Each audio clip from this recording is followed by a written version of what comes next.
బాడీలో ఉన్న ఇమ్యూనిటీని కంట్రోల్ చేయడానికి, మన శరీరంలో హెల్ప్ఫుల్ హార్మోన్స్ ముఖ్యంగా డోపమిన్, సెరటోనిన్, గాబా ఇట్లాంటి హార్మోన్స్ మనకు మెదడులో విడుదలవుతూ ఉంటాయి సంతోషంగా, ఆనందంగా ఉన్నప్పుడు. కానీ ప్రేగుల్లో ఉండే హెల్ప్ఫుల్ బ్యాక్టీరియా బాగా హెల్దీగా ఉండి ఎక్కువ సంఖ్యలో ఉంటే ప్రేగుల్లో కూడా సెరటోనిన్, గాబా, డోపమిన్ ఇట్లాంటివి తయారవుతున్నాయి. ఈ బ్యాక్టీరియా తయారు చేస్తాయట. అవి బాగా పెరగటానికి కార్న్ బాగా ఉపయోగపడుతున్నది.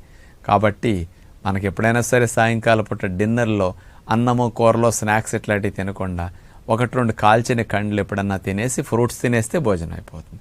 ఉడకబెట్టిన మొక్కజొన్న కండలు తిని ఫ్రూట్స్ తిన్నా సరిపోతుంది అనమాట. స్వీట్ కార్న్ కూడా మీరు వాడుకోవచ్చు. 2 రకాలుగా ఉపయోగించుకోండి. అందుకని కార్న్ వాడటం వల్ల ప్రేగులకి ఎంత మంచిదని మీకు విజ్ఞప్తి చేస్తూ నమస్కారం.